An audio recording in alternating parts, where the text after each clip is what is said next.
Welcome to the Don't Know Much podcast. As you guys know, we're the DKM crew, uh, where we don't know much about anything, but what we do know is that, well, Wikipedia changed their definition of recession recently, and a lot of people already believe that we're in a recession. And yeah, I know we're starting off with this whole, hey, Marcus, what's with this economics talk? Well, people are being very tinfoil hat like when it comes to like, oh, Wikipedia changing the definition so the U.S. can't really be considered in a recession. For those who don't know, recession essentially means for 2 quarters our GDP needs to be negative, and we've already established recession in the U.S. for the most part already, but the U.S. isn't really calling it that. Now, why am I bringing up all this nonsense, all this boring issue? Well, Japan is a very, very, very, very special place to a lot of people here in the U.S. Culturally speaking, a lot of people like to watch anime. I mean, who doesn't like to watch anime? Back 10, 20 years ago, you watch anime, you were considered an outcast. Now you watch it now, you're a Giga Chad for some sort. But it is what it is. But given all that,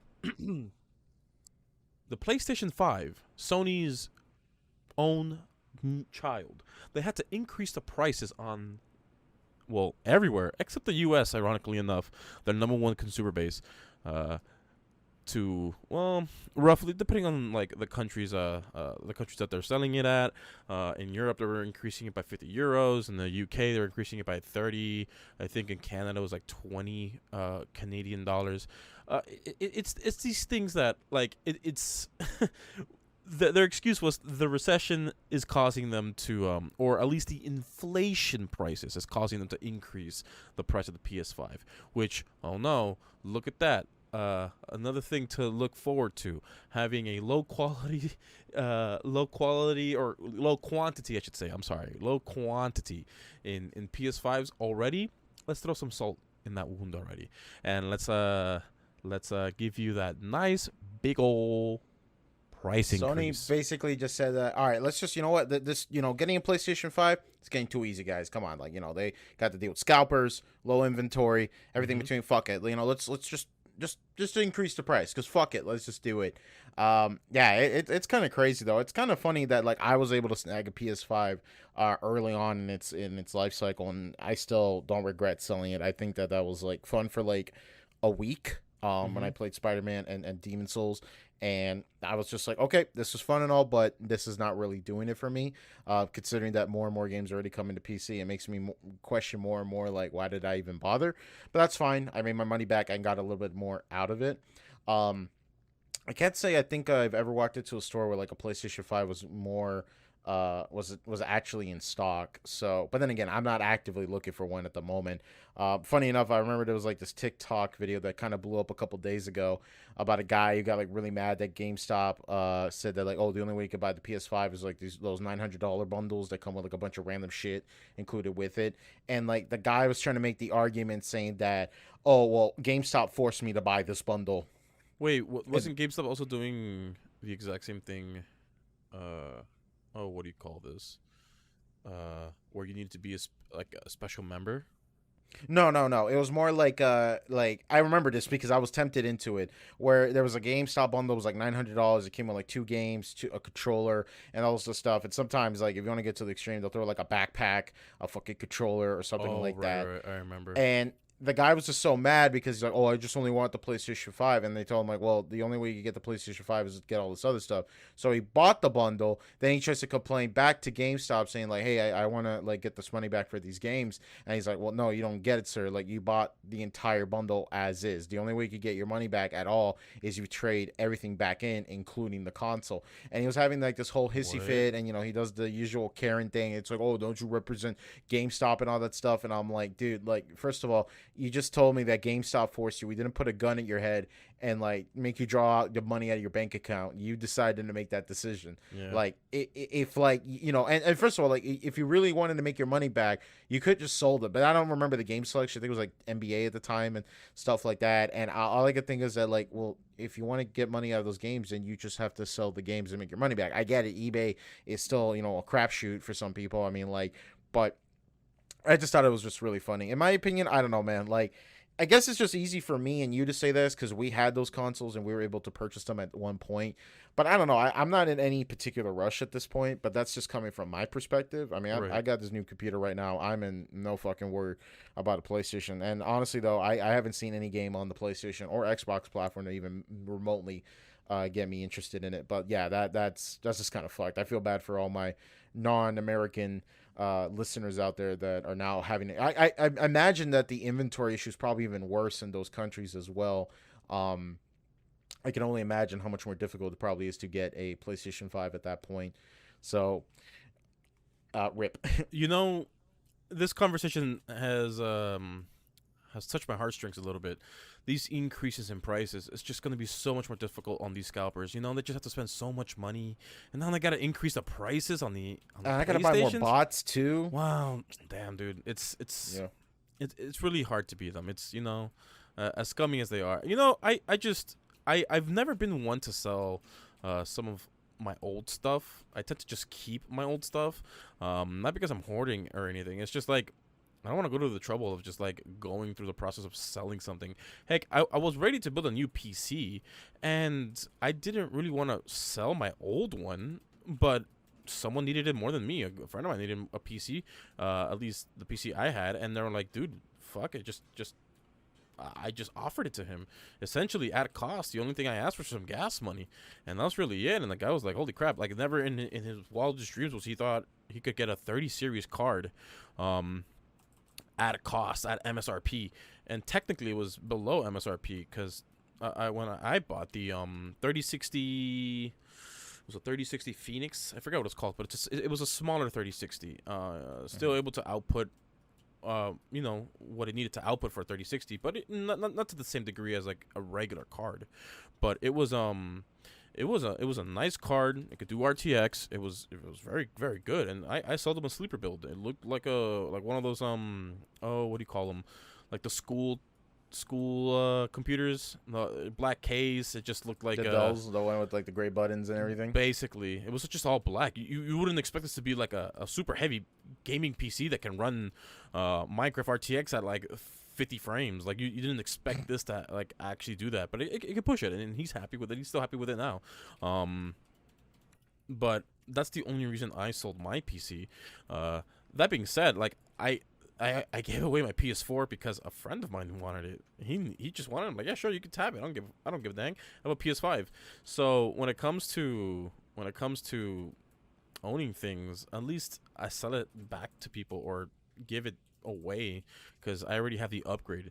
So I don't think I can see myself ever selling anything like that to anyone, like, you know, at an increased price. It's just something like, I just don't. Are you sit referring right to with me, or are you just referring to No, like no, scalpers and? in scalpers in general? Scalpers. Oh in yeah, general. well, scalpers. That's just like, look, I had my cousin had a friend of mine that did that, and he's like, and he knew that I was selling my PlayStation 5, and he's like, oh yeah, my friend was able to sell his for $800. I'm like, great, go tell your friend to go fuck himself because he's a piece of shit.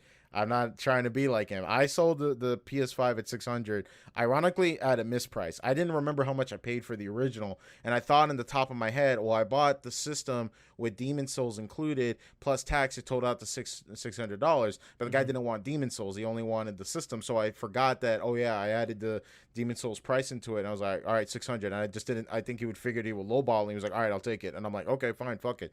But I needed the money. As far as like old stuff like that though. I get where you're coming from, Margo. I don't know if I talked this before, but like old video game systems for me was sort of a weird thing for me as a child because when you're a kid, you know, my first system was the Sega Genesis, and then from that I got the N64. The Genesis would be put away, as my mom would put it, and I would just forget about it because you're a kid. You have this new shiny toy. You Right. want to play with the new shiny toy, and then you forget about it, and then you realize like, man, Mom, I want to play Sonic the Hedgehog. Where's the Genesis? Like, oh, I'll find it for you, dearie, but she never finds it. Then you get the PlayStation 2. Then the N64 ironically disappears, and I thought like, oh, I'm not gonna worry about the PlayStation 2. I got a fucking DVD player. And I could play, you know, Dragon Ball Z Ultimate Battle 22 for the PlayStation. It was fucking awful. It was my first game I ever had for the PlayStation 2. It was fucking awful. But anyways, that system disappeared as well. And then I got the PlayStation 2. I kept my PS2, but that thing went through the fucking ringer. That thing dropped, fell, front piece broke, but it still worked. And I had mileage out of it. But I think at some point either I lost the cable or something. And, you know, this is back then before you had the internet, and it was like really difficult to get like a replacement cable. You had to like know someone who Yeah. had the cable for you. Yeah. And then I got a PlayStation 3, which I wanted one, and then the PS2 shoved away. And I remember there was like, this is back then when like the PS3 was getting so many revisions back to back to back to cut down the cost, because that thing was like what, like $800, $700 when it first launched for like 20 gigs. Something like that, yeah. And I remember like I was like so excited thinking like my PS3 was the backwards compatible one, and it wasn't, so I couldn't play Kingdom Hearts 2 when my friend lent it to me back in middle school, so that sucked. But I played it on the PS2 back in the day. And the PS3 stayed with me, and then that's when I started keeping track of all my systems. And then I got a Wii and all that stuff. I remember when my dad first told me that you could buy like an AV switcher, or an HDMI switch. That blew my fucking mind. I thought I was like, holy shit, I could plug in 4 or 5 consoles in this bad boy.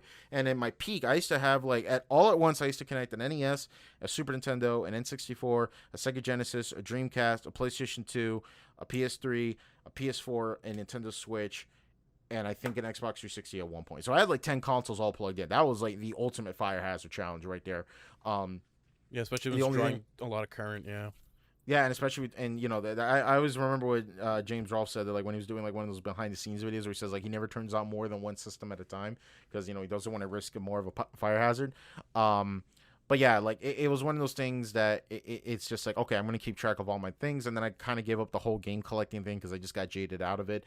So I'm more than fine with just having a PS4 for the 1 or 2 times I want to play Bloodborne for that year, and then later. That's about it. I don't think there's any like PS4 exclusives that are really doing it for me right now, because most of them are on PC now. Like for example, Spider-Man. Like I'm actually kind of wanting to buy Spider-Man again on PC because I love that game so much that I'm willing to buy it for like the 3rd time already.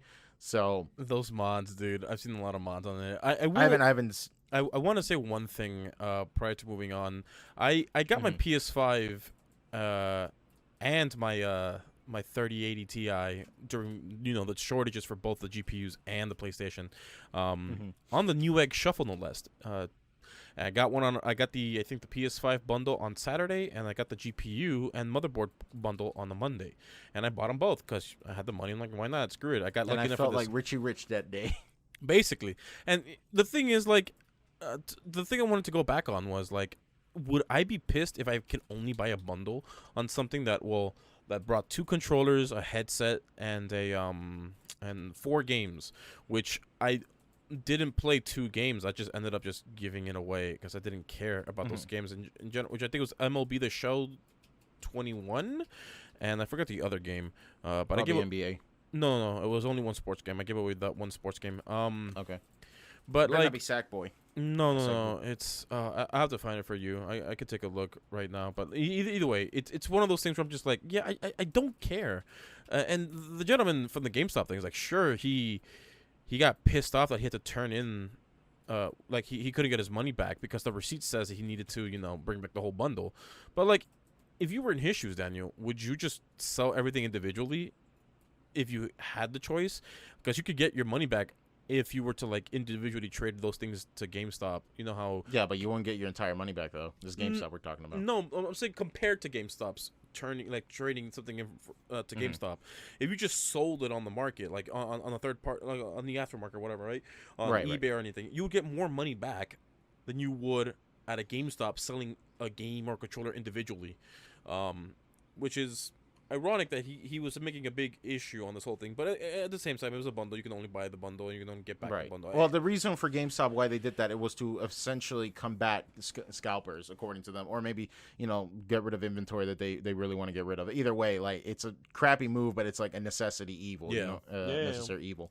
But if you were to ask me, I was tempted, but I didn't go with it. Even with some of the bundles had some of the things I was going to get anyways, I just looked at this and be like, okay, I'm going to get like 1 or 2 things I want, and that's including the system. So I might get like Miles Morales and Spider-Man, but I'm going to have to deal with like 2 sports games, a controller I'm never going to use, yada, yada, yada. And I just looked at that and it's like, man, that's a little bit, that's extra $400 to $500, and I was willing to spend already on a system that I only want for 2 games already. So you're already kind of climbing up a high mountain at that point. Right.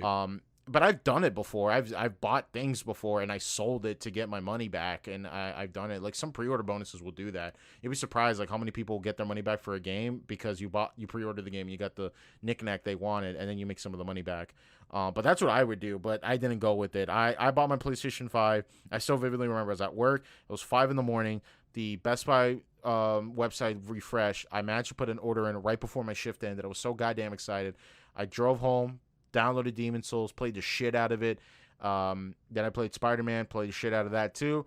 And then I was done. I was like, oh boy, time to wait for the state of play, see what Sony has from cooking. And then I saw nothing that really, because I could have bought every exclusive that interested me, but it wasn't like enough for me to be like, yeah, this system was not worth it. And I tried to like justify it by saying, well, it's a 4K Blu-ray player, which I needed at the time. And it worked. It worked fine, but it was a little bit tedious because you're dealing with like a capture card in the relationship. And like you got to turn on like 5 different settings in order to deal with it, because like it's one of those things that like I didn't notice this, and I don't think a lot of people on the PS3 remember this, but like your PS3 had this thing called HDCP, which is like HD copyrighted protection. Basically, it's this thing that the system would detect you're plugged into a capture card, plugged into a TV, and it wouldn't display picture, right? So you have to somehow figure out to like plug in the system to your TV or monitor, turn off the setting, then plug it back into the capture card, then plug it in like that. But most capture cards at the time, for some reason, stripped that feature, and it was like a thing that most people forgot about, right? But yeah, I sold my PlayStation 5 after realizing, okay, I got my money's worth. Marcos and Kenny have a PlayStation 5. If I absolutely need to play Demon Souls, one of these guys will let me borrow it at one point. Because that's what I told people about the PS4. I bought this thing because it went at the price range that I was willing to spend the money for it for Bloodborne. But if someone were to tell me, like, hey, man, I'll let you borrow Bloodborne or whatever you want and my PS4, I would have never bought a PS4. Basically, yeah. I would have been in the same shoes because, like, I only really got the PS4 just for Bloodborne. But then, most of my friends started playing the PS4, and I'm like, oh, well, I guess we could just play multiplayer games. And I played a lot of Red Dead Redemption on it and a bit of Call of Duty before I built my PC. But I did want to talk about the whole PC building thing for a bit, because one thing that, at least when it came to, like, scalping, which... I'm wondering if the PS5 will do something similar. I doubt it. I doubt Sony will do something like this because it's just too much work. But you have a GPU that has a light hash rate on your build. A lot of people don't want to go for it. At least for some reason, some elitists don't want to go for it because the resale value of that GPU goes down by a lot the more usage it gets and the more time that goes by, because it's people don't want to buy things with light hash rates. They want to use it for the future, because like in the future when the 40 series comes out, people are still want to buy my GPU, my 3080 Ti, because it still can push a lot people of work. Want to buy things with mileage on it. They don't want to buy something that's good at the moment. That's I see what you mean. Yeah, but what I'm saying is like your GPU after 10,000 hours of usage, right? It's not going to be worth as much as mine because it's a light hash rate. Light hash rate. There we go. And all that being said is like that's one way to combat the scalping in the GPU market. Would you be bothered by the fact like Walmart will only sell PS5s or GameStop will only sell PS5s or any consoles to those who hold a specific membership? Like only Costco members can buy this PS5 because you hold a high ticket item. It's a hyped item, and we're only selling it to those who hold this membership, the maximum membership, the executive member, who you get the most cash back. It's $120 a year type of thing for Costco. Like, is that something that would bother you? Because I have some like pros and cons to it. Because like my knee-jerk reaction is that it's a private business. They are allowed to do whatever they want. It is not like they're hoarding food or anything like that. Right. It sucks. Yes, I do agree. It sucks, but it's just for the attention of the bottom dollar. Like, as much as we want to say these companies care about, they don't. They just want to get your money. Yeah. So, like, I'm not, like, even remotely surprised if they were to pull something like that. And in my opinion, the argument is, well, you're a capitalist, and there's always ulterior motives. Like, shit, my mom would tell me the story about how she managed to get a Wii. She told me that the weirdest fucking story. She told me that one day on Christmas, this is back when, like, the Wii was, like, the hot ticket item. This was circa 2005, 2006. I remember my mom described that she had to go to a fucking shipping boatyard at one point, and some guy had to knock on her glass and be like, hey, open up the trunk. We'll put the thing back there. And my mom was like, well, either they're going to kidnap me or I'm getting my fucking kid a Wii. And my mom... Okay. Dude, I'm telling you, this is 2005 Wii. This is before the Wii started showing up in everybody's entertainment console and no one fucking played it, but this was the system I wanted back then, and you couldn't buy it. And my mom, being determined as I was like, I'm gonna get my fucking kid a Wii, and she told me that she had to go to like a shitty fucking shipyard, and they managed to put a Wii in her trunk, and he's like, all right, give me $500, and she paid for it, and she drove off. But that's just there's a will. If there's a will, there's a way. I'm just saying. Yeah. So $500 for a Wii. Speaking about Wii, during this whole thing with the whole PS5 increasing the prices, um, Nintendo was asked. I'm not sure if this was before or after. Actually, I need to fact check myself on that. But Actually, I could bring up something related to that. You know, the funny thing was is that I was rewatching my stream about the reaction to the Nintendo Direct adding the N64 games, which I'm gonna be completely transparent though. It's not fucking worth it. no, Don't waste your time. Listen, I even me and Marcus, we're all in a family plan. We are paying pennies on the dollar, right, to do this. It is not worth it. I have yet to no. play a single N64 game for more than 2 minutes on it with the emulation that you can do on PC right now. Nintendo's basically like they're getting curb checked at this point, and it's pretty fucking not worth it, right? Yeah, and well, Um, what was the one thing you wanted to say after the Nintendo I wanted Direct? to bring up the fact that I remember back in the day when this was back when the Switch first came out, when the NES was the only retro game selection at the time, not including third-party companies releasing individual collections back then. There was a discussion of people saying like, "Will you release more virtual console style content if we increase the Nintendo Switch Online?" They said they don't have plans for that. It is not the intention. Yada yada yada. And when they announced the Nintendo Switch, the N64 expansion or the expansion pack for the NSO. It's kind of interesting how I was rewatching that direct again, and they first announced that, and they first mentioned pricing from the get go, and then they showed off the N64 content, and me and my friends are really excited. But the fact that like, okay, so they know that they're going to increase the price, but they didn't mention the price right then and there, and then you saw it go from $20 a year to $50 a year, and people are like, hey man, this isn't even fucking worth the $20, you know. So, yeah, I see what you mean about like, you know, and it's sort of interesting because usually as a game console, the idea of like a system costing more money seems like it's more of a recent trend. Because back Yeah, in my day, a system will come out, it will be pretty expensive at launch. Usually they start like removing features or they start cutting out the cost. I mean, like, you saw like the original PS2 go down to the Slim, you saw the Xbox One go down to the Xbox One S, and now you're seeing the opposite effect where it's like, well, now we're adding features, but we're gonna have to make you to pay more money for it. And that's sort of interesting because like that's sort of a thing that PC only had. You know, you had the 600 build, the 700 build, the 800 build, and so on and so forth. But now you have mid-generation console upgrades that are like trying to incentivize you, saying like, hey, if you want to play 4K, you got to buy this new console, and if you want more performance, you get this console, or if you want like an OLED screen, you pay for this console. And that's such a weird thing for me because that's sort of been the crutch of like PC gaming, is that like the price to value thing. I remember me and my cousin were talking about that years ago. We were talking about the competitive leagues, like, oh, well, does someone with the 600 computer compete as well as someone with the 1700 computer? And I told him like, well, League is a game that doesn't really demand too much of your hardware, that it doesn't matter in the grand scheme of things, you know. basically, But yeah. like, what if in a bigger, grander scale, like, oh, damn, that's an interesting perspective we got to take into, you know, put in perspective. But then again, you could kind of counter argument and say like, well, it doesn't matter because you're competing these tournaments. They're giving you the computer, so everyone just Yeah, plays fair. yeah, yeah. So what, as is, you know. And the one thing I wanted to point out was that, yeah, this is a first time ever type of thing where someone, or at least a company, would increase the price of a console. Normally, as time goes on, the price would decrease. But however, the Nintendo Switch, as successful as that console has been, the price has still been, you know, the same old $200 to get it, right? Or $299. $299, right? 200 is for the Lite. Switch Lite. Yeah. So all that being said, Nintendo was asked, "Would you increase the price due to this whole inflation thing?" And they said, "At this point, not right. Like they don't have any plans on it." And the verbiage used on the as the response was kind of concerning because it said at this point, so not at this moment. Does that mean, do they have plans in the future to increase it? Is inflation reaching to the point where they also were considering doing it? We don't know, and all we know is that, at least with Microsoft, I doubt they'll have any plans to increase the price on their end. If anything, would be a pretty big dick move. Would, if for Microsoft at least, would be to decrease the price of the Xbox by, you know, by like maybe 5% or 10%. Who knows? And it's just to spit on the face of just Sony saying, hey, not only can we offer you a better console or a better product that doesn't need a need a price increase due to inflation, but we'll give you Game Pass as well, which gives you our collection of 10 bajillion games or so on and so forth. This is something Kenny and I were talking about that could be a big dick move on Microsoft ends, which I doubt they'll do. Honestly, they're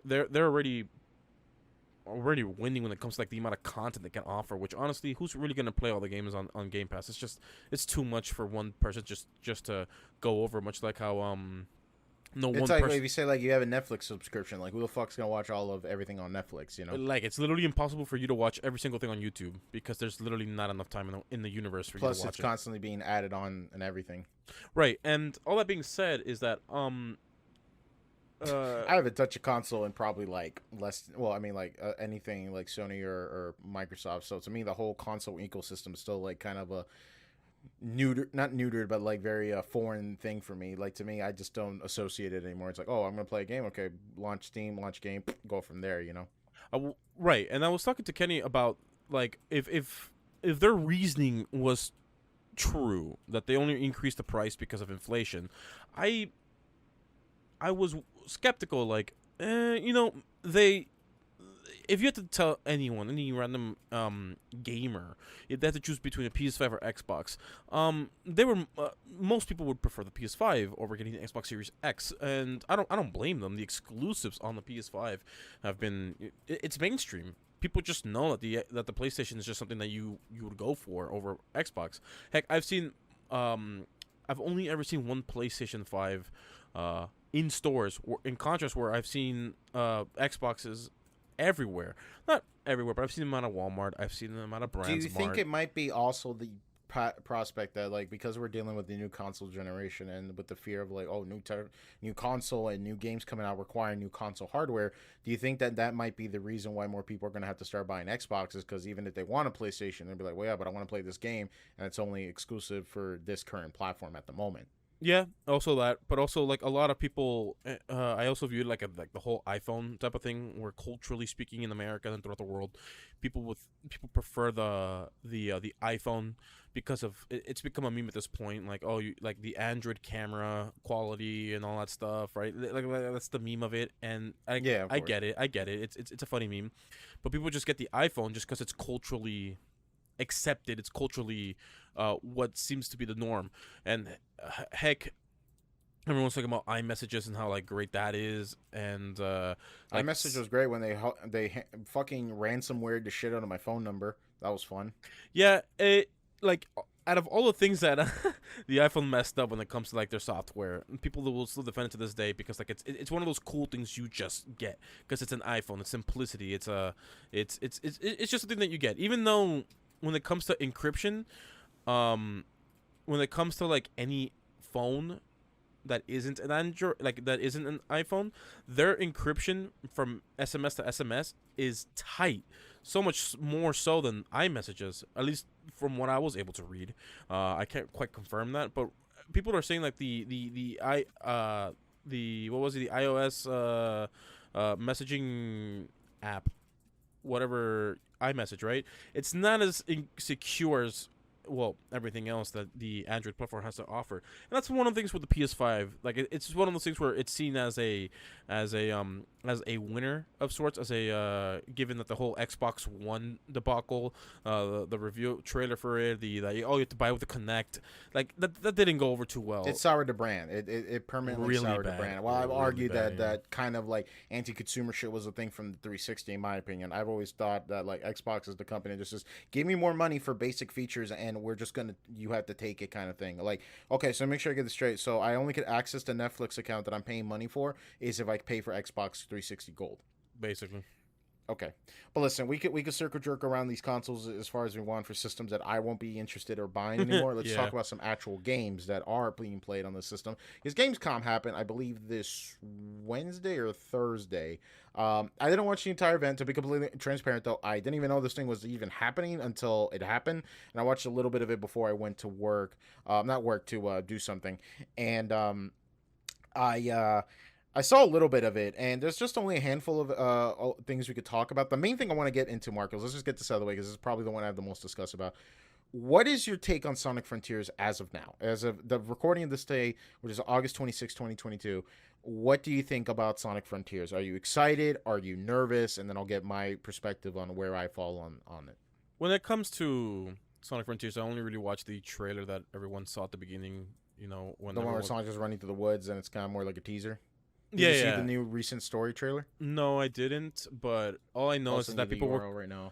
the If you want to watch it. the video that I mean the complaints I've been hearing about at the very beginning, obviously, was the render distance. That's the thing that like really messed up everyone. It really took them out of the immersion. Especially a game that's coming out. What was it, this year? I think, in November. Yeah, it's coming out this November. People are saying there's no way it could be coming out this year, given that all of its technical flaws that it's happening, visual bugs and all that stuff. And I get it.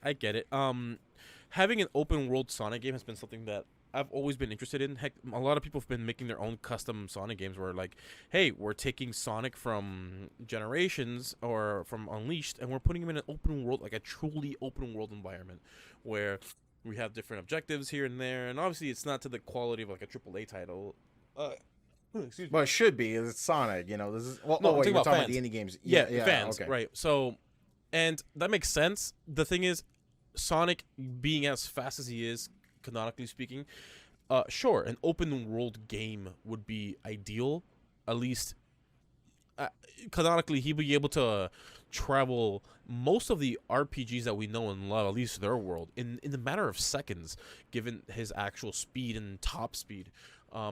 But all that being said, like I feel like an open world game, at least like a Breath of the Wild-esque type of things, with just a lot of planes and everything, it's super easy for Sonic to traverse, and it's something that's something that's long overdue. However, this trailer, the first trailer, the reveal trailer, didn't really seem to appease a lot of people. People were obsessed about the physics, the rendering. I'm not sure. Well, I mean, don't like, it's a care. fucking teaser of Sonic running Yeah. through the grass. I mean, but then again, these are Sonic fans. They'll complain about fucking eye colors and arm colors and shit yeah. like that. Like, it's just kind of weird. What's your take on it? My thing on Sonic Frontiers, so I saw the reveal. I was like, okay, cool. Some people are trying to make this connection. This has something to do with Sonic Adventure 1. Look, I've been the adventure formula is sort of something I'd be totally down for if we didn't have Sonic 06 to completely kill that potential. But I saw the gameplay. That was the one thing I want to know. I want to know how the fuck does this game play, because these maps are gigantic, and I'm trying to figure out. Then we saw some actual normal level design in the recent trailer. It was like barely like 2 minutes, and Yeah, I'm watching it now as you're speaking. yeah, and you know what? Like, when I'm seeing actual level design, it looks pretty good. The combat makes me a little bit nervous. As long as like the enemies don't feel like fucking like bullet sponges like in Sonic Heroes, in my opinion, I'd be okay with it. Yeah. But man, I don't know, man. Like, this game has got me so scared and worried because Sega, you know, Sega, like I said, Sega has this habit of like they need to release a new Sonic game and they need to reinvigorate the wheel so many goddamn times that, you know, I get it. You're supposed to experiment and see what works for you, but sometimes they experiment wrong or they change it up too much. And from what I'm seeing here, like from the little bit of it, because I'm not going by frame, but I'm watching a little bit more of the trailer again. I'm looping it right now.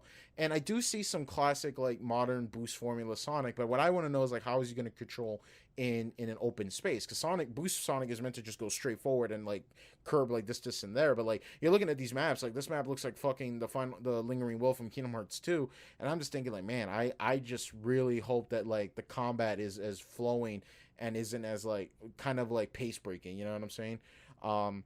It's not a but yeah, PC game. It's not coming. Yes, it is. Oh, it is. Yeah, it's coming to EGS though, because Sega loves to do stupid decisions. So What's EGS again? Epic Game Store. Oh, Epic Games are right. Yeah, so this game will probably die out on PC as soon as possible because most people don't want to do that. That's why I forgot the sequel to The World Ends With You even happened on PC, because it delayed and then it came out. And oh no, wait, no, it is coming out on Steam. Yeah, it is. Is it? Yeah, it's right next to the Series X thing. Like, I could have sworn someone told me that. No, wait, hold on. I have this fucking game wish listed on Steam. It's coming out this November too. It's coming out. So I'm seeing PS5, PS4, Xbox One, Series Yeah, X. Sonic Frontiers is on Steam. Unless Sega's gonna pull a dumbass move and like remove it off the Steam platform. Oh, Wow, I like okay. the description for the Steam page. It's like experience Sonic like never before. Okay. So yeah, I don't know, man. At this point, I just want the game to come out. I want to know if it's good or not. I'm not gonna buy it at launch. I have to wait and see how this game looks when it comes out. Right. But I am scared. I'm scared. I'm scared. I'm scared. I really don't want Sonic to get another fucking blunder.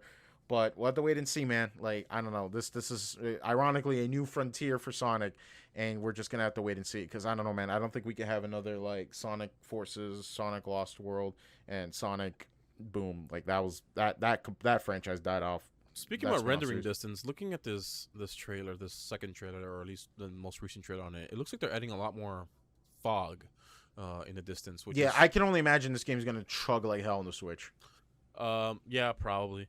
And like the fact that this is an open world game, and the fact they're gonna have to somehow manage to fit this into a Switch cartridge, makes me kind of worried. But then again, file compression and things like that is getting better and better every day. But I don't know, man. That open world with Sonic and that kind of speed, all I'm gonna say is they're either gonna cut that frame rate down to a bitch, or they're gonna have to like somehow manage to put more load times. When it comes to the combat, this is always something that's been bothering me when it comes to like any game in general, especially RPG titles. Sonic games, obviously, Sonic Heroes had the infamous, very beefy enemies if you didn't know how to deal with them properly, if you didn't have the right. Oh, you have to switch to power, and then you have to kind of beat them to it, and then right, you have to or like, beat all stun the them, enemies, and you have to keep going and things like that. Yeah, or weaken them with tails or a flying attack, because that's what they're there for combat wise. But all that being said, in any RPG, this is one of the things that I'm worried about with the Hogwarts game that's also been announced in this. They showed off, a little bit of it. Yeah, so when I love The Witcher 3. It's one of the most amazing games I've ever played. Just vanilla. Just playing it vanilla was amazing, and I want to go back and play with mods. But all that being said, I once I got high leveled and end game, the combat became stagnant, especially during the DLC, the Blood and Wine DLC. I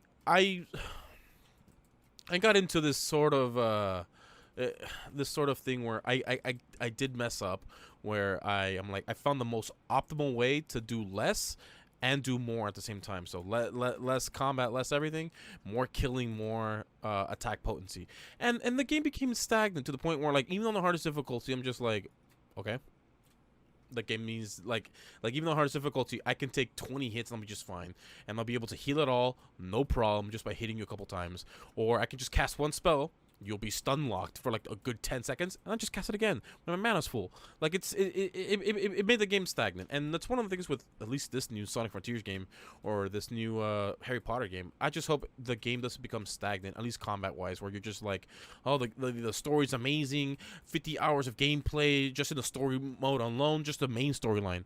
But the combat is just the same old Dragon Age 2, pressing one button, just keep pressing it over and over and over again, and you win type of thing. It's just one of those things where I'm just like, I that's my main concern about playing new games, that it's just like, it.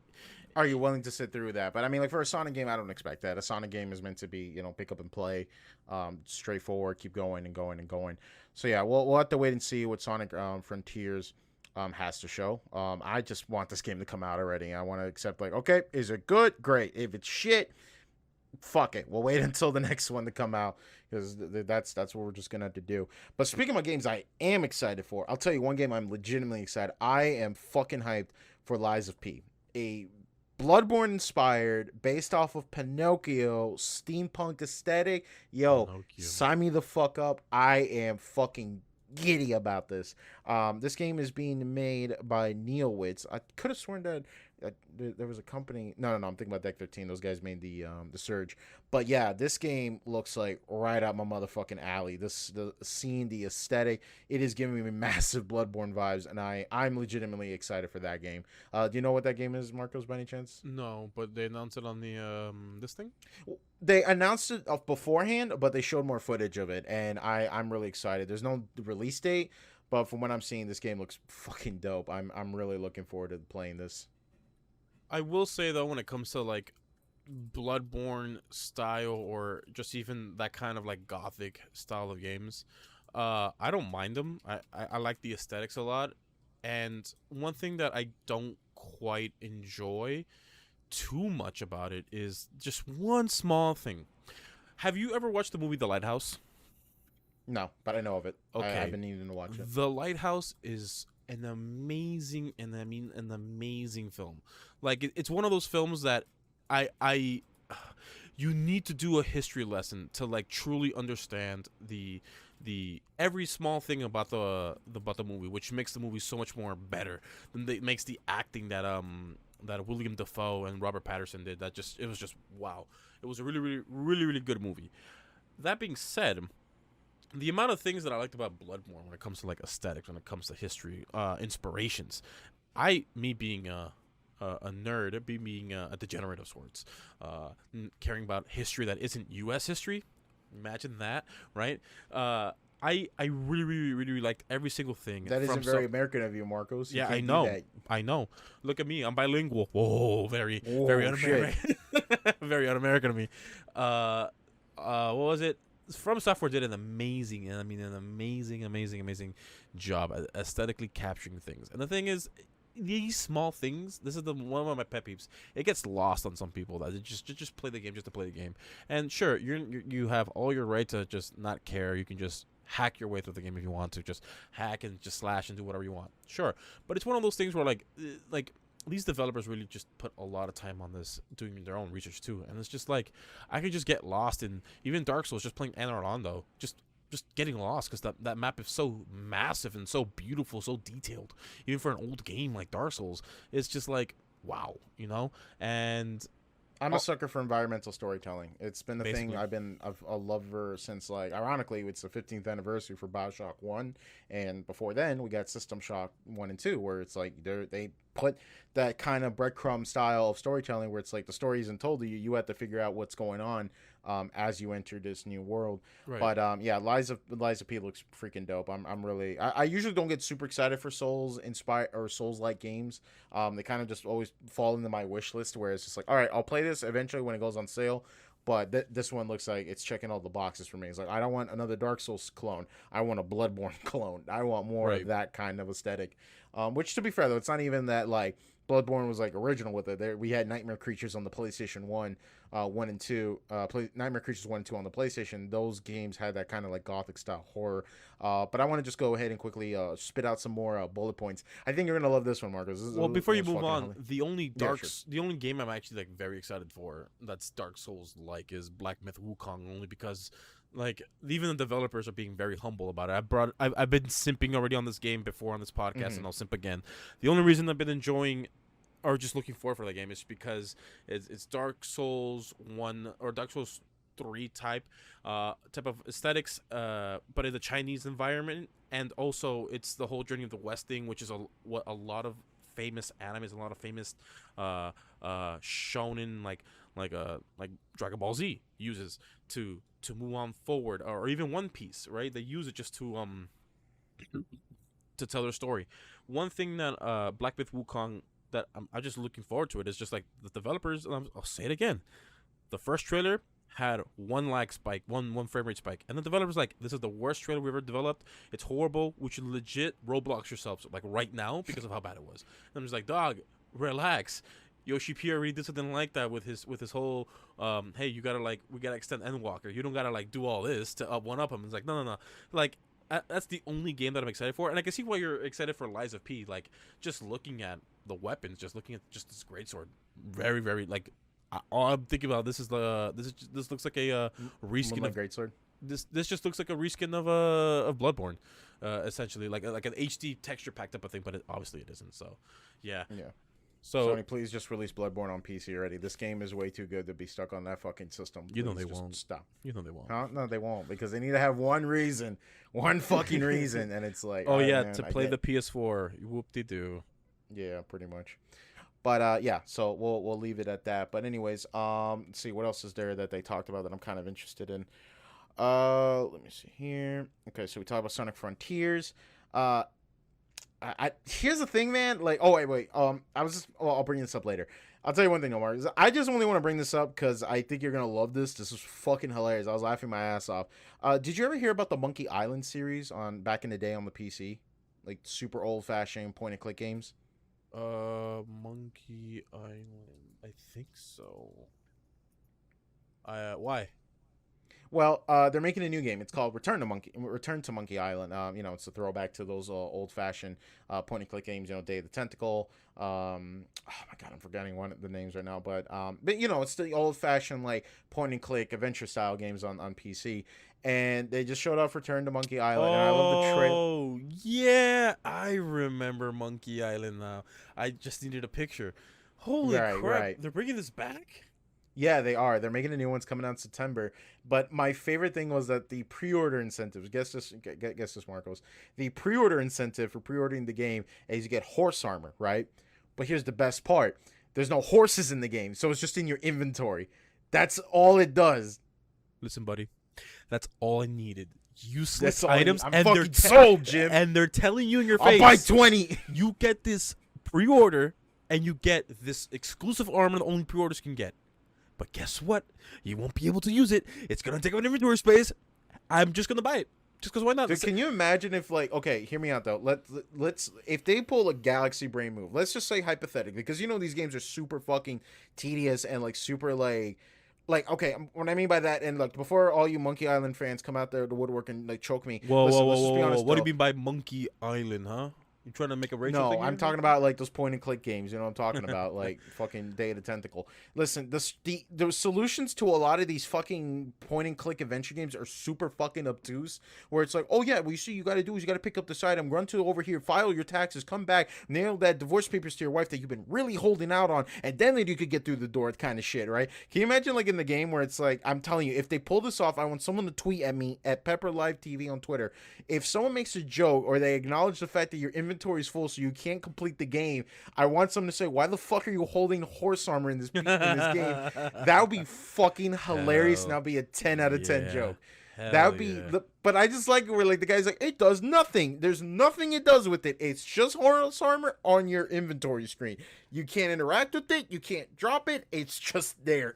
Look, if this is the Galaxy Brain move that makes people just want to buy it just to have this thing, it reminds me of this one, I think it was a lady who was just in like interviewing people in this line to the Supreme store, and they were interviewing this one guy. Is like, what are you here for? Oh, just to stand in line, whatever. It's like, so you're only here to stand in line to buy a crowbar that says Supreme on it. And the guy goes, oh, I didn't know it said Supreme on it. I just wanted a crowbar. And I'm just like, that Galaxy Brain, that these guys were waiting in line for one crowbar with the word Supreme. And statistically, if one guy was convinced that they were in the line for just one crowbar, and he didn't even know it was a Supreme thing, or maybe he was just being ironic about it, but let's give him benefit of the doubt that he was just doing it for the memes.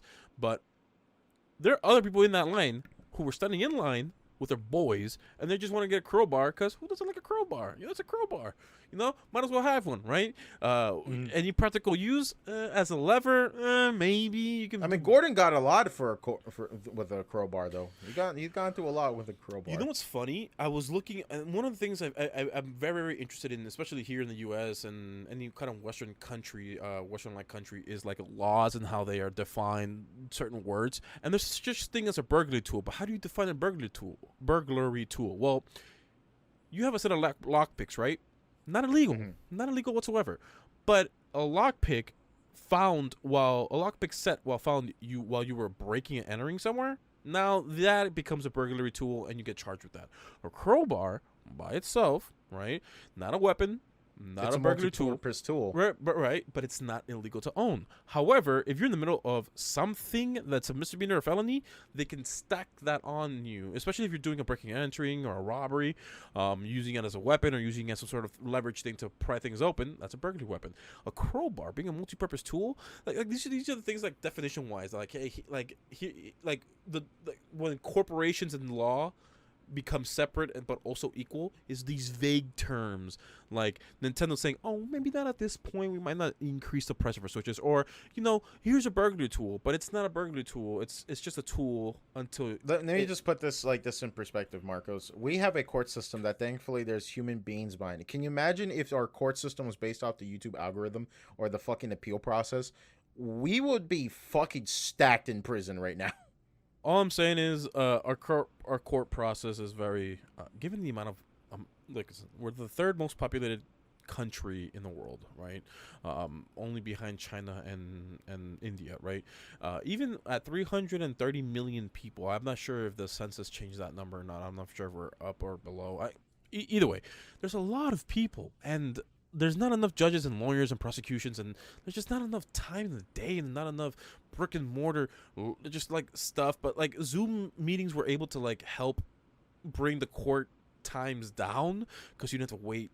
You didn't have to go through the metal detectors, go into a queue, go into this and that. My favorite thing about the whole process of that was that, like, technically speaking, because it is a public court, they still have to live stream the fucking court case. Depends. Like, yeah, depending on the courts, because some courts don't come with cameras because they don't have it installed. No, but like my favorite one is that like they're doing like a guy was doing like a case for like a fucking speeding ticket or something, and the guy's clearly at work. He's wearing dentist equipment. In New York, right? He's like, yeah, and he's like, he has the patient laying down, and he's just like, like that.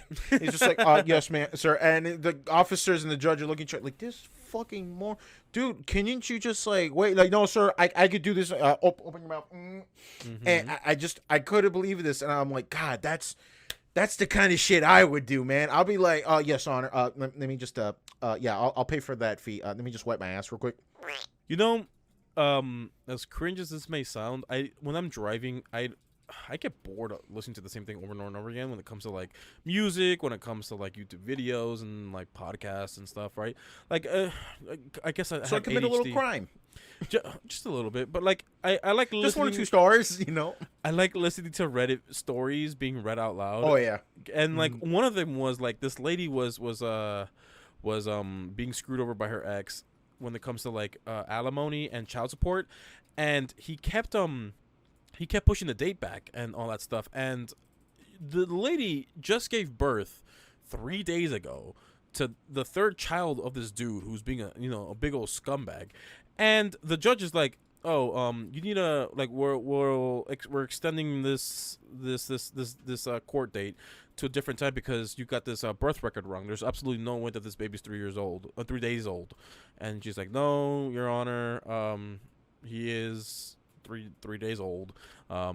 It's out on the hallway, and the judge started saying, so you're telling me this baby is being separated from its mom at a very critical moment, and the husband, the father, is too lazy to come to the court, and the husband's lawyer is sweating freaking everything.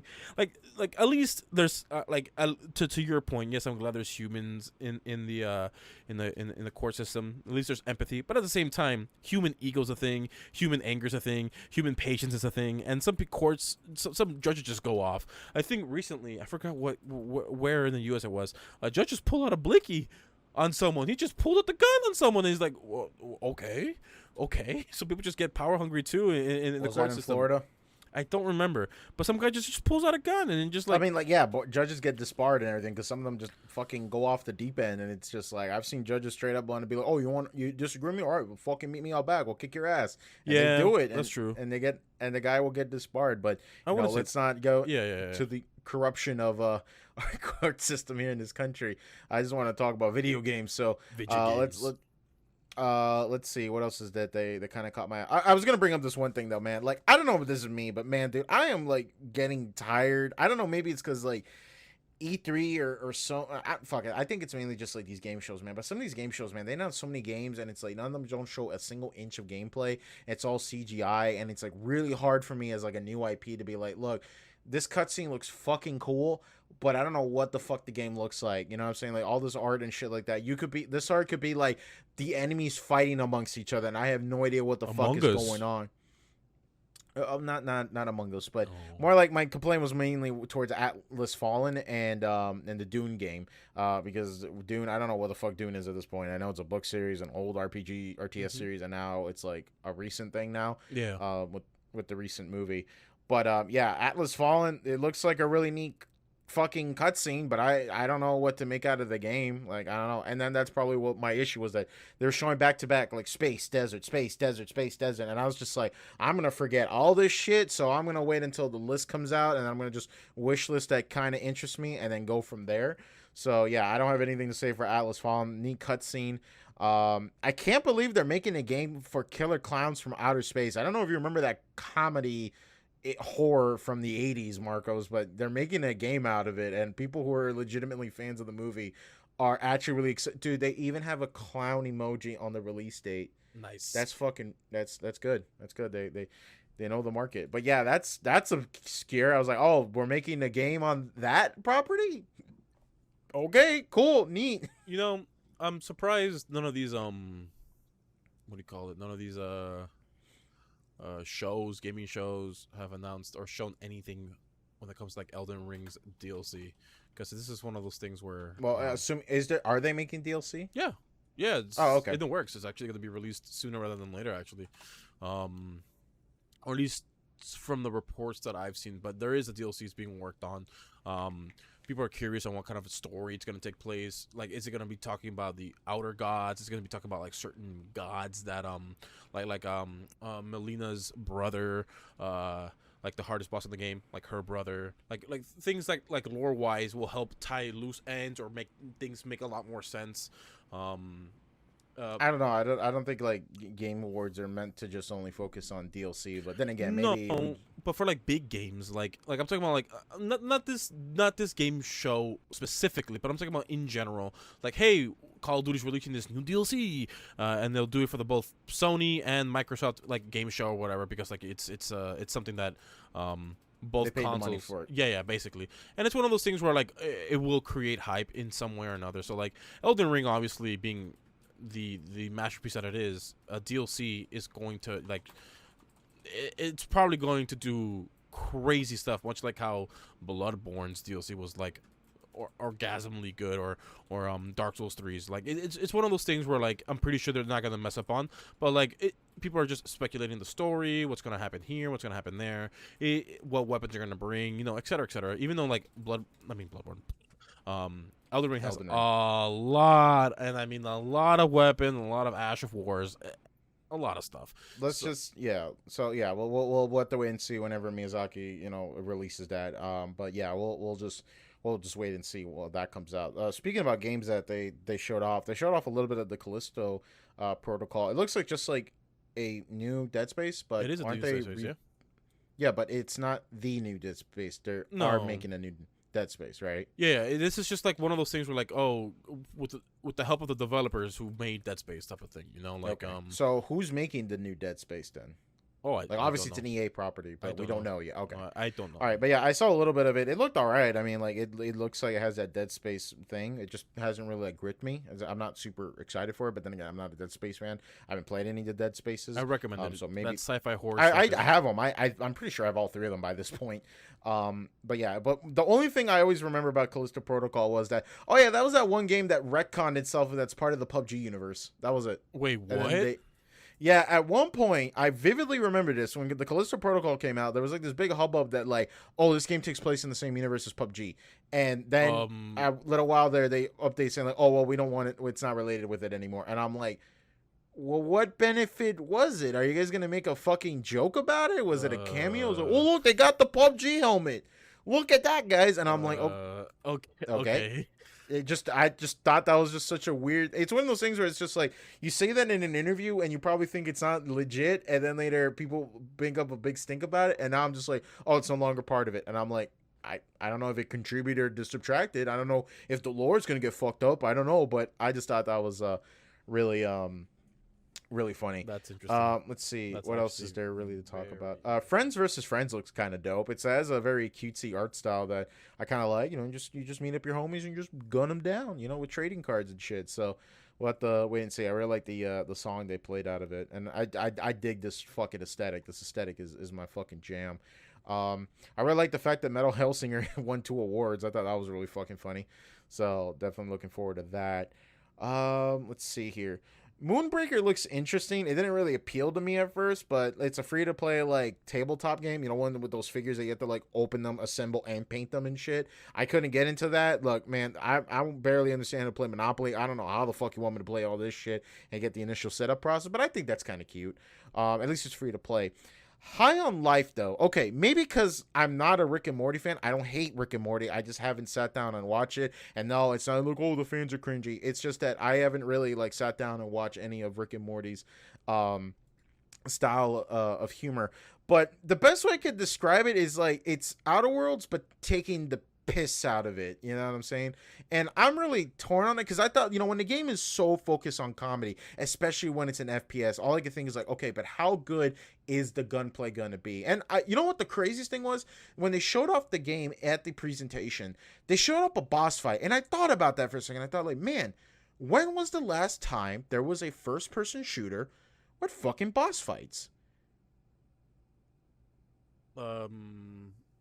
A new IP or like a new like AAA type of thing, because like Yeah. I mean I would consider Destiny as that, but I'm not sure if you would consider that as a viable answer. No, I guess that could count. Yeah, but you're right. But I was just like wondering for like, okay, let's narrow it down a little bit because I don't think this game has multiplayer. A first-person shooter with that single player that has boss fights. Obviously we have Borderlands and Tiny. I don't know if Tiny Tina's Wonderland is very boss heavy, but when it comes to that, I guess you could make Doom as an argument. Yeah, that's Doom, the only way I could think of it. Maybe definitely. Shadow, because I'm trying to narrow it down because like there's multiplayer. Like yeah, of course they're gonna they're gonna put boss fights, but I'm more wondering about it. But anyways, like yeah, I'm interested because I know that like the guys who make this game, they made Rick and Morty and they made other games too that I haven't experimented. I think like Trover Saves the Universe or something like that. But it looks interesting. Definitely not a game I'll probably buy at 60 bones, but maybe at some point I'll give it a play. And maybe if I like was more into like Rick and Morty style humor, maybe it might be like oh yeah, this is totally an instant buy. So we'll have to wait and see for that. Lords of the Fallen, okay, hear me out for a minute. Wasn't there already a game called Lords of the Fallen? I don't know, but while you're looking that up, Daniel. Can I? Yeah, there was a Lords of the Fallen. This is a fucking reboot. I remember because this was one of the first ever fucking Souls-like clones out there that wasn't good at the time. Well, look, let's not cut corners here. Obviously, we know if a formula works, people are gonna copy it. Obviously, of course, yeah. So I mean, that's why I get the whole Souls-like thing, right? And I don't get why people get so pissy about, you shouldn't be calling this thing Souls-like or whatever, because it's... I mean, like, technically, you could make the argument that, like, the Z-targeting system was a thing since Ocarina of Time. Listen, you might as well call every Call of Duty game, every first-person shooter Quake-like, because you want Quake Pro... Or Doom clone, if you want to even go further than that. Well, I feel like Quake is the one that really, really set the bar. Well, Doom was the one who standardized the control scheme of like controlling with WASD with the mouse. But Quake is literally like, that's why like going to first person shooters back then, dude, it was a fucking trip. It's like the father, right? The grandfather was Doom, but the son, right? The father, Quake Pro Arena, did such an amazing job that everything else came from it, because like everyone's like, oh well, this formula not only does it work, but it's easy and it's effective type of thing. But yeah, it's one of those things where like as long as it's done well, like that 2D Dark Souls like game where people are I forget what it's called, Salt and Sanctuary. Yeah, that one. Everyone's going crazy for it, how great it is. I mean, heck, and I know I'm simping enough for this game already, but the new gameplay trailer for Black Myth Wukong, an 8-minute trailer that came out, I think like a week ago, that it was tight. It was really, really, really tight. And I'm just excited for anything that's Dark Souls like, because the formula works. The formula really, really does work. If you're masochistic and also an idiot, like, hey, I like fighting hard enemies because I hate myself, and also I like music, and I'm also like dodging things at the right time. So it's one of those things that I guess it's an acquired taste. But Daniel, while you were busy with whatever you were busy with earlier today, today something bad happened. I think it was today, or was it yesterday? I can't remember. But a journalist, a reporter, accidentally messed up, and I think they accidentally posted that Amazon was going to be bought off by EA. I mean, EA was going to be bought off by Amazon, and everyone was going crazy. Everyone was like, "What? What do you mean by EA's being bought off by Amazon? This is good news, because EA's doing bad. The whole thing with the whole Activision and whatever, doing being bought off by Microsoft. It has nothing to do with it. Activision is a separate entity. No. Like, they're comparing it to Activision being bought off by Microsoft. Comparing it. Okay. Yeah. So like EA is gonna make good games now because it's gonna be bought off Amazon. Yeah, you should look into it. Articles of like people apologizing, like no, it's actually a mistake on our end. The reporter actually messed up, and it wasn't like EA's not being bought up by Amazon. So at least at least for a moment the world was whole again. But that's not the case. Man, I don't know, man. Like I forgot that Battlefield 2042 even existed. Fuck that game. And man, I went back to play Battlefield 1, and even though the servers are super small, right now, man, I had a way more infinite fucking time than that piece of shit. Jesus Christ, man. I still haven't played the new one, even though I have it for free. I don't think I'll ever play it. It's one of those games where I don't think I'll play it. Maybe play it. It's one of those games where you say that even if it was free, I want my money back. Jeez, I like that saying. That's a really nice saying. But anything else you want to talk about on this? Regarding to Gamescom? Yeah. Okay, yeah, because I'm assuming you want to move on from it, or you want? No, I'm just wondering if there's anything else that piques yeah, your interest. yeah. I mean, I'll just quickly get through this as quickly as possible. Yeah, Callisto Protocol looks neat. Let me see here. Yeah, Lords of the Fallen is a reboot, because I knew it was a remake or a reboot or something, because like I know I heard that title before. We talked a little bit about Hogwarts Legacy. Not a big Harry Potter fan. I tried to get into the movies. I stopped after the second one. And I know Marcos is fairly excited.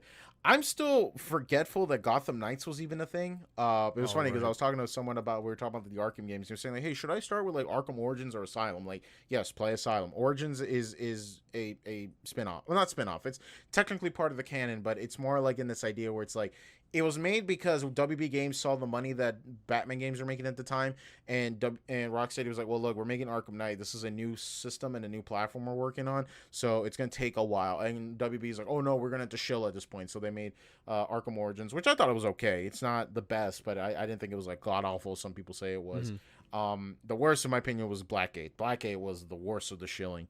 Don't waste your time on it. Even if it's like as low as $5, I wouldn't waste your time on it. But yeah, Gotham Knights, like I'm excited because I know I have friends that are going to look forward to it. Mainly, I have a guy who's like really excited to play Red Hood, because he loves Jason Todd. But man, I don't know. I'm a little bit torn on it. It is a multiplayer style Arkham game, but I've heard so many conflicting things that this game's going to play more like Destiny than an Arkham game, which makes me really concerned. But we'll have to wait and see. And plus, with like the superpower shit is getting kind of goofy, but we'll leave it as is. So yeah, Gotham Knights is still a thing. We'll have to wait and see on that. Hopefully, I'll get some people to play with it. They apparently showed off more of the Outlast trials. I forgot that thing was even fucking happening. I'm not the biggest Outlast fan, and mainly because I'm a massive pussy and I never played these games myself. I just watched like playthroughs of it. Mainly because I'm more interested in the lore aspect. But man, like the Outlast trials looks like it'll be really fucking fun to play with friends. Outlast or any horror game, honestly, would be it's one of those game types that benefit with VR, because it really immerses you in such a degree where you're just like, not sound wise I should say, but like visually you're like in it. You're really like, oh, like I really gotta pay attention to it. Your camera's based on your head movement, which makes it even worse because, well, now you're actually implementing like in your brains like, oh, this is actually happening, and you're basically tricking your brain that this is like more real than what it actually is. That's the whole point of immersion. All that being said, and then to start off this episode with price increases, let's also I want to end it with this also, with price increases. The Meta's Oculus is being increased in price as well because of the recession. That's funny. I still haven't touched my Rift S, even though I built this computer. That's crazy. And I don't know, man. Like, I'm not like, I know it's gonna sound hypocritical because I love, I sing the praises of VR, and I think VR is still fun. I think VR is still great. I think it's still a very fun thing. It's just the difficulty of experiencing VR for the first time is a bit of an investment. Not a lot of places are giving you free VR styles. I mean, I heard that in countries like Korea and Japan, they have VR arcades where they literally set you up with like every single VR station plays a specific game. I like VR. I really do. I think VR has so much potential. I want to do more with it. I just haven't. I'm too lazy to set up the headset right now. But with regards to this price increase, at least Meta is offering Beat Saber for free until the end of this year. Fuck yeah! I mean, what other, like, if you had to convince anyone like games to get on the Beat Saber would easily be the best game I could. I would, if I had to choose a game to be like, okay, because first impressions are everything. So if someone asked me what is the best VR game to first like get someone to, I would say Beat Saber. It's a rhythm game, so it's inherently casual as is. It's super fun, and it's a bit of an exercise. As the top of my head, like, let me just go off of my Steam library right here. as far as VR games go, I'd recommend Beat Saber, super hot. Pavlov, if you really like that kind of Counter-Strike realism and shit like that, not my personal thing. Right. If you're like Five Nights at Freddy's, I still think Help Wanted is easily one of the best Five Nights at Freddy's games ever. I'm unironically saying that based off price, package, and everything included. Help Wanted is actually a legitimately fun game. Assuming that you don't give a shit about the lore, I would definitely recommend it. Let's see, what else would I recommend? I bought so many VR games recently I haven't even tried yet. I keep buying those VR bundles. Let's see, what else would I recommend? Like something super casual, or like a good like first impression. And not counting games that are just adding a VR mode. I think that's a fair assessment. Beat Saber, super hot. Five Nights at Freddy's VR if you want a little bit more of a horror game and a little bit more money for your mileage.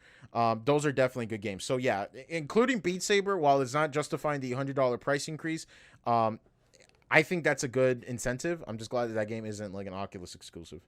Yeah, and it's one of those. At least when it comes to Beat Sabers, they're offering it for free. Sure, that's great. It's a $30 game, I think. Like as of right now, like no sales, no nothing.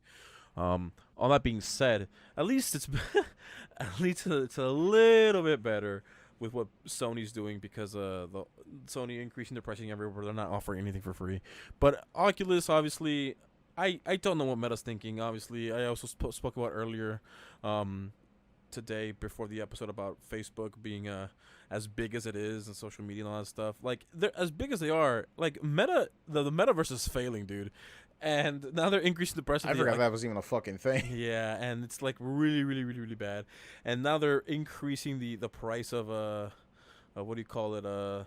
What's this thing? Of the Oculus. I'm concerned. I'm concerned that Meta's spending too much money on things that were like, it's too early to invest in, you know what I mean? But it's a large corporation. Well, there's nothing to fucking invest right now. It's a fucking pipe dream at this point. That's what, yeah. I know, maybe in 10 years, like, the technology would be there, software wise, but like it takes a lot of time for that to be achieved and stuff. So it is what it is. Yeah. But all I know is that the future of gaming is interesting. I'm looking forward to 2 Souls-like games that are coming out. Hopefully sooner rather than later. The one with the P, and also Black Myth Wukong, and also the Elden Ring DLC. All I know is that a lot of things is happening right now with Sony, gaming as a whole, politically, legally, financially. A lot of things is happening in the world to keep you entertained if you're into that sort of nonsense. But yeah. The world is spinning and I'm still stuck in my room, and that's how I like to keep it, honestly, at this point. But yeah, I think we'll just wrap it up here. Yeah, a lot of games to look forward to. I'm still crossing my fingers and saying, like, God, I really hope Sonic Frontiers doesn't bomb. I don't want to deal with another weight of like Sonic games. I don't know, man. There's so many games that like Sonic games that, in my opinion, there's just like these new games come out, but they're nowhere near as good as the old ones. Like I think like to the antithesis of that statement will probably be Sonic 4. Remember Sonic 4, Marcos? I remember Sonic 4. On the phone, on the 360, on the Wii, it was everywhere. I forgot it was on the 360. Yeah. I went back to play it again. I thought, I remember enjoying this game when it was out, like in 2009, 2011. And I played it again. Like, wow, this is not even as good as a game from 94. So, you know, it's one of those games where it's just like, yeah, I could play this one, but this one's still out there, and this one plays better than this one, you know? Right. So I don't know, man. I just don't want another fucking Sonic team to drop the ball. But yeah, so a lot of games coming out. Would I probably remember these games at any time? Probably not. I won't even remember the release date, even if they give us one.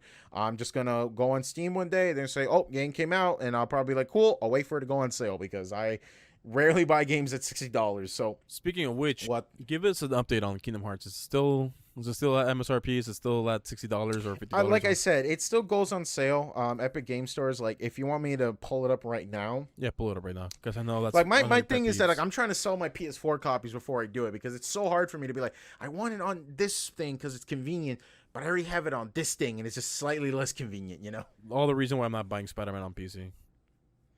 Yeah, I don't blame you. I mean, if it was like Spider-Man remastered with Miles Morales, I would be totally down for spending the Definitely. $60. But I get what you're coming from. But then again, if you look at it like that, all I'm saying is that they better release Miles Morales a little bit cheaper then, but probably not, because the game sold really well on PC afterwards, and that game was like what, 3 years old at this point. Yeah. Let me see. So I finally opened up EGS. It takes me a minute, which is weird because I know I installed this launcher on SSD. If I were to put in Kingdom Hearts, I think it's at MSRP right now. $50, or at least for a collection. No, because remember, they're selling the collections individually. They're selling 1.5 plus 2.5, then 2.8, and then the 3 in Remind, and then you got Melody. Which is canon, by the way. Has a lot of narrative. Yeah, well, only for the last 10 minutes, honestly, though, so you can watch that on YouTube. Are you talking about Kingdom Hearts 3? Oh, yoinks. No, it's more like, to be fair, though, quick tangent real quick. I would kill if they would re-release Final Fantasy Theatrhythm on PC. Because I don't know if you remember that game, Marcos, maybe because you're not a Final Fantasy fan. Basically, it's like a rhythm game for the 3DS. I remember playing the demo a lot, but I played the arcade version at an arcade, and it's really fun. And especially the song selection is fucking huge. It has like music from the first Final Fantasy to spin-offs to 14 to keep going. Dude, like playing like fucking 14 like raid music, and it's like sounds like a rave song, and it's like, wow, this song is fucking amazing for a rhythm game. But yeah, to answer your questions, like Kingdom Hearts 2.8 Final Chapter Prologue, it is $60 still. 1.5 and 2.5 is 50. Melody is 60, and Kingdom Hearts 3 with the DLC is 60. And tough sale. It's just like, hey, yeah, man, like very tough sell, actually. tough, man. I would It's not buy like it. I wouldn't I buy it. can't. And the worst and the best they go in these sales for is like maybe $30 to $25 per collection. That's still like almost $100 worth of this shit. When you go buy like the all-in-one package for 20 on PS4, and it's like, I already have a PS4. I just want it on my PC.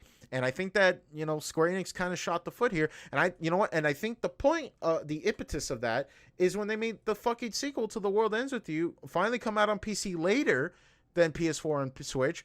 And it was an EGS exclusive. And I'm like, you fuckers couldn't even release this shit on Steam? Like, no wonder most people forgot this game fucking existed. I haven't even bought it, and I am the target market. And this game's actually really good. Basically. And it's I guess it's one of those things where like not spending enough money on ads or promoting your thing out there really, really hurts the game. I mean, yeah, I guess you can make the argument. I mean, to be fair, The World Ends With You was kind of already like a niche, a DS title. It was, and then like yeah. it got that like overpriced that overpriced Switch port, which I enjoyed it, but man, it was a tough motherfucking hurdle. But don't get me wrong, I had a fucking blast with it. Did I do everything in it? No, I didn't. I actually, ironically, beat the game, did all the optional content for the base game, never did the extra content that was added into the Switch version. But I had a blast with that game, and I still fucking adore it to this day. And I played the demo of New World Ends With You, and it's really good, but man, it's just like, why is this still an EGS game? Why is this still $68? This thing came out in September 28, 2021, and it's still 60 bones. I saw New World Ends With You on Switch and PS4. Switch, mind you, including the Switch tax, as low as $30 to $20 each. Mm-hmm. Literally a couple weeks after launch. And I'm just like, why is this a thing, Square? And then you even made like the fucking, ironically, the Limp Bizkit Final Fantasy Pro Origins game EGS exclusive, which it's just like, how many people are gonna really remember that? Like, what the fuck, dude? Yeah, I guess it's one of those things where money overall. Obviously, we all know that EGS takes less of a cut from developers compared to Steam, but that's how the market goes, man. Capitalism, all that stuff.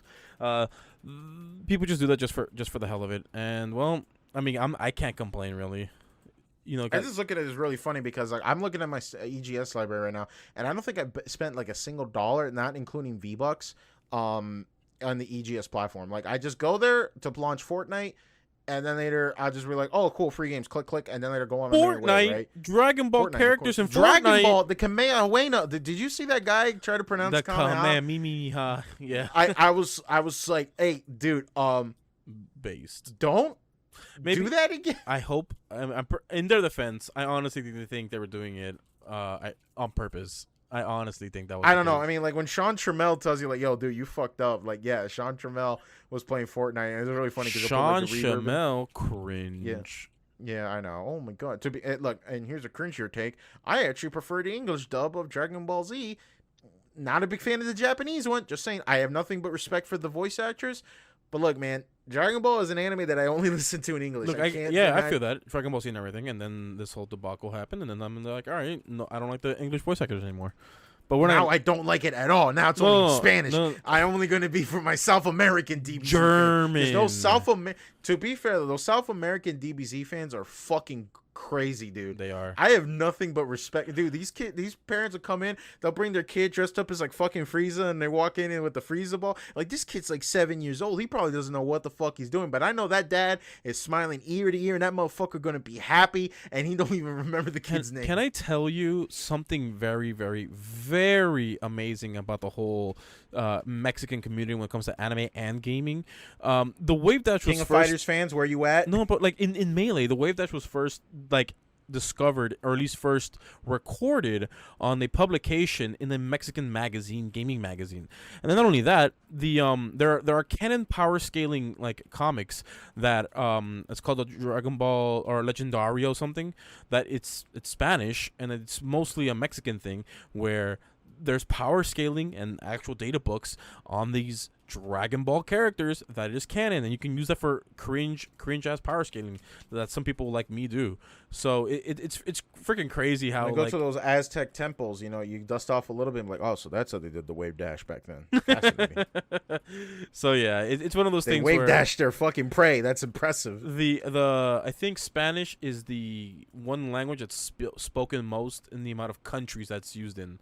So like all the countries, so like the amount of countries that exist in the world and that uses that as a primary language, I think Spanish is number 1, followed by like I think English. So like all of South America, all of Central America, the Philippines uses it, Spain uses it, parts of Africa that were territories of Spain. It's, of course, anime is going to be big there in Spanish. Of course it is.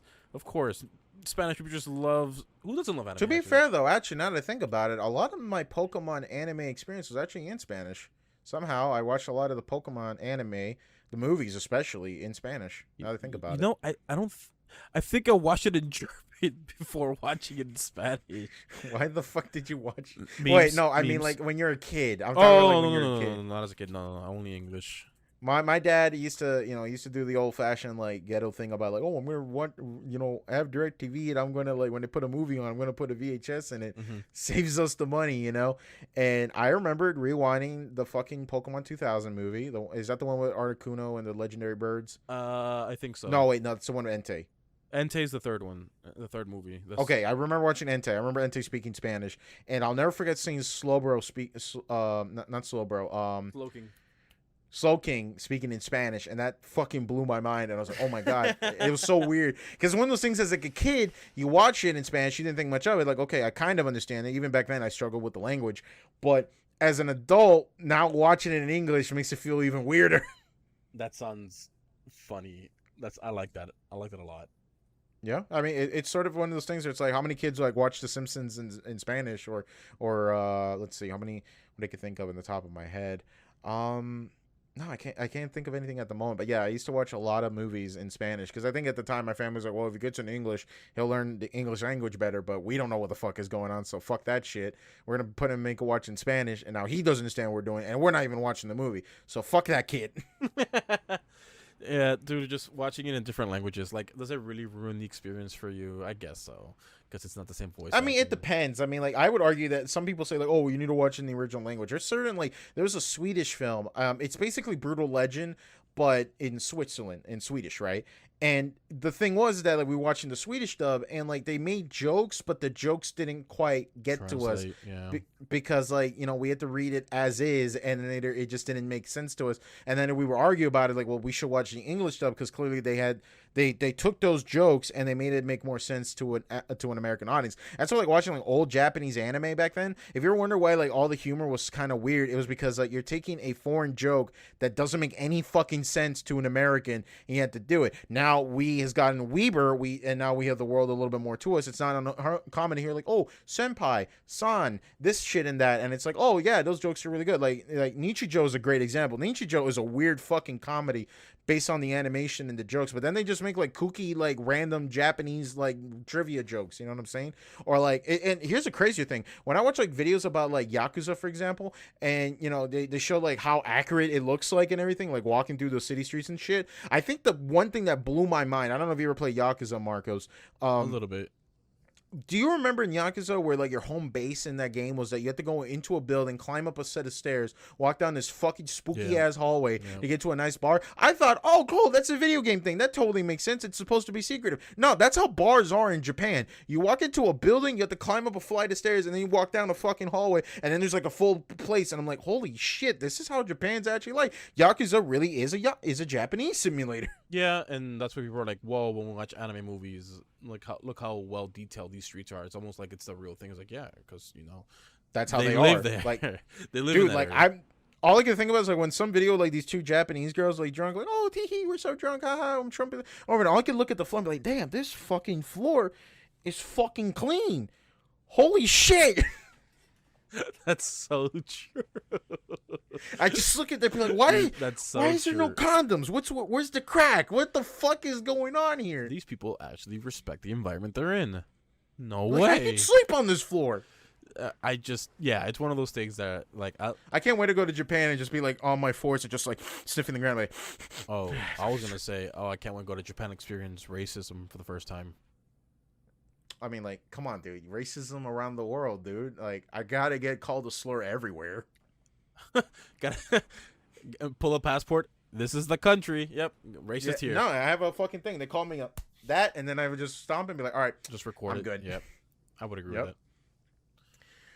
But yeah, so let's wrap. Let's wrap. We are done for the day. Thank you so much for watching and listening to the DKM podcast. Hopefully we'll get this episode out at an accurate time this time. I have no fucking excuse. I am just a fucking slob.